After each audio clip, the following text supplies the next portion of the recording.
Hi everyone, this is Rashim Mogha and welcome again to my channel.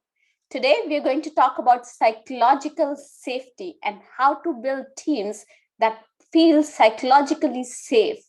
Now, this is a critical topic and a hot topic these days as diversity, equity, and inclusion conversations are becoming critical in every organization. If you haven't subscribed to my channel yet, this is the right time to subscribe to my channel and push on the notification button so that you can get access to new videos as I upload them. And now let's get started on today's topic on how to create psychologically safe teams. Now, last month was a very busy month for me. I was busy with various speaking engagements where I got to share my thoughts around technology, around leadership, women empowerment, and diversity, equity, and inclusion.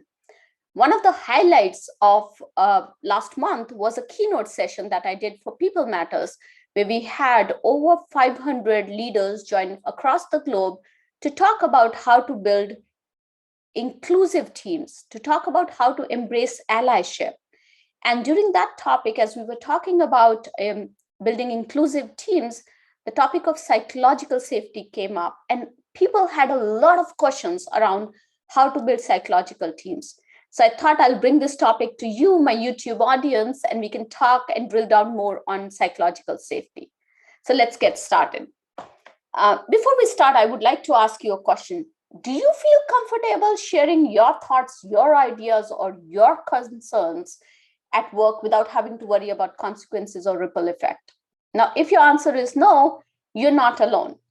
Amy Edmondson, the leadership and management professor, at Harvard Business School, has actually done a lot of work around it, highlighting how psychological safety plays such a critical role in building diverse, inclusive, and effective teams. She defines psychological safety as a climate where one believes that they can speak up, they can ask questions, they can voice opinions, and they can share their ideas without having to worry about consequences or ripple effects. Psychological safety is key to driving and building healthy teams.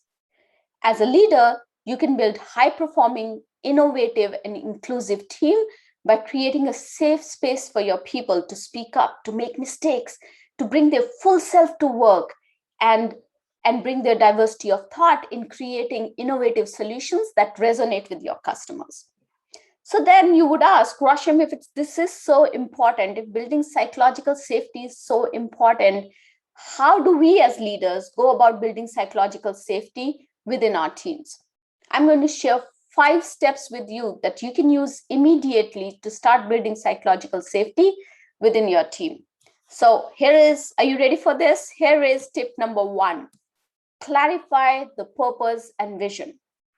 Start with sharing the bigger picture, right? Why is your team doing the work that they are doing? Why is their work so important? What role do they play in driving the purpose, the vision of your company and your organization? Now, when you do this, you empower your team to think beyond just their day-to-day operations and bring out a point of view on innovative solutions based on their diverse experiences, based on their understanding and their interpretation of problems. And this is when you truly start building that culture of innovation within your team by including everybody and the diversity of thought in the conversation. Now, the second step is to be vulnerable. Now, if you want to normalize risk-taking and failures as learning opportunities, you need to get comfortable as a leader to start talking about your risks, your learnings, your failures, and not just about your successes. Because when the team starts seeing you sharing your learnings, sharing your vulnerabilities, they're encouraged to do so too. And they think it's okay to do that. And that is the most important thing. When you want to bring in that diversity of thought, that inclusion into the conversation, you want to think about, does my team feel safe? Are they encouraged to share their experiences, their point of view? And if you are not sharing your point of view as a leader, then that opportunity is not being presented to your team as well. Now, here is the thing. We talk about inclusion, we talk about diversity of thought from a perspective of doing the right thing. But also remember that diversity, inclusion, equity, and belonging is also a smart thing to do. And it's a smart thing to do because businesses who have started their journey on DEI and are further along can already see benefits in terms of the innovation that's happening in their teams, in terms of the solutions that they are bringing to their customers, and that diversity of thought really playing a big role in these companies thinking out of the box and bringing real life solutions for their customers. The third step is to be curious. Now, remember that a leader does not have all the answers. They do not have, and it's wrong to expect that a leader will have all the answers for you. A leader is someone who has the ability to ask the right questions to get to the answer. So, when you start asking questions, when you be curious, you are opening a door and being receptive for all different kinds of answers that are coming in. That is going to help you formulate a solution that works best in your situation. I remember an example early on in my leadership days. I took over a new team, and this team had a lot of institutional knowledge. And and the team was awesome. As I walked in, I wanted to make sure that the team understood that I would be encouraging new ideas from them. But the way I framed my question was, my statement was, I don't like to see no as an answer, right? I don't accept no's, which basically meant that the team should feel very comfortable bringing in new solutions before saying no to a problem. They should think out of the box.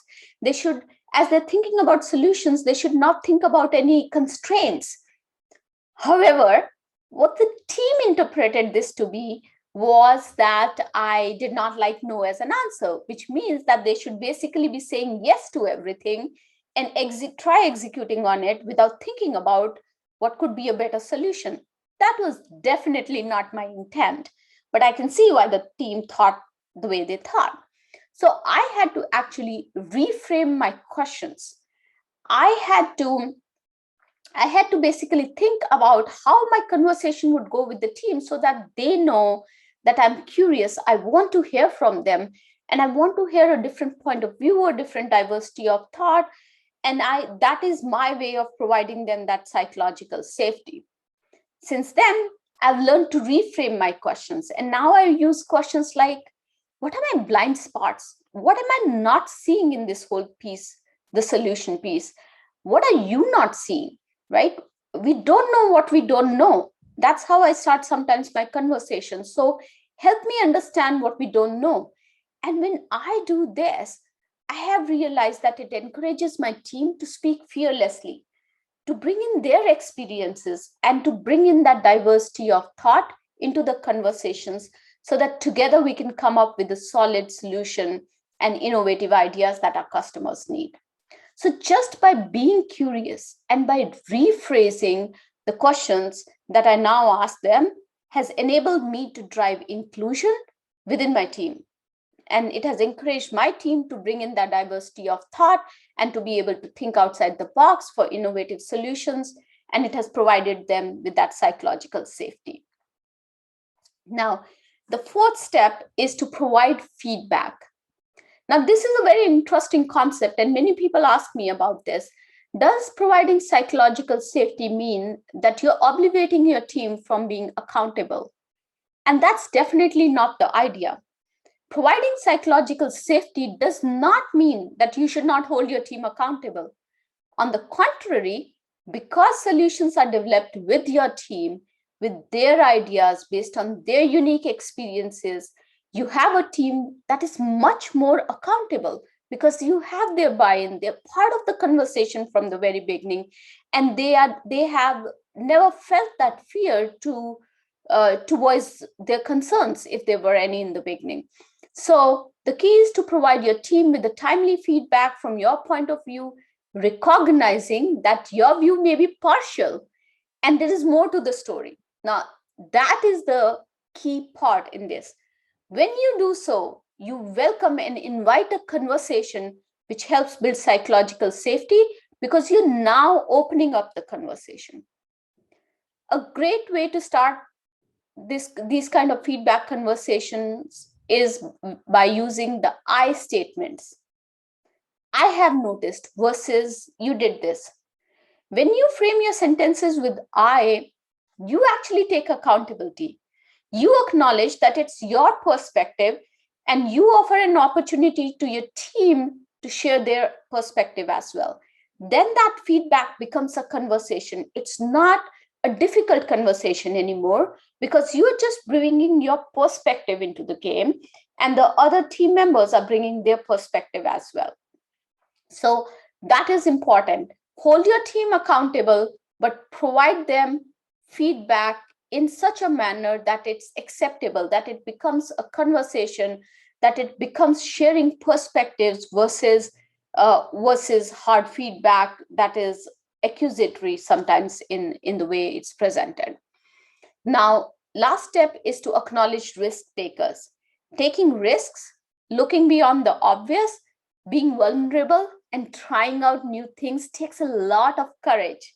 So, what you want to do is part of building that inclusive culture that provides psychological safety is to acknowledge and celebrate risks, immaterial of what the result is. You want people to feel good about just by taking risks.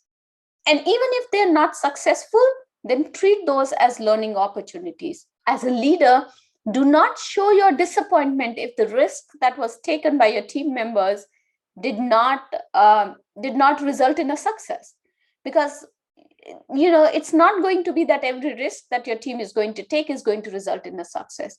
But if you show your disappointment, then your team starts feeling disappointed and then they don't feel comfortable about taking risks.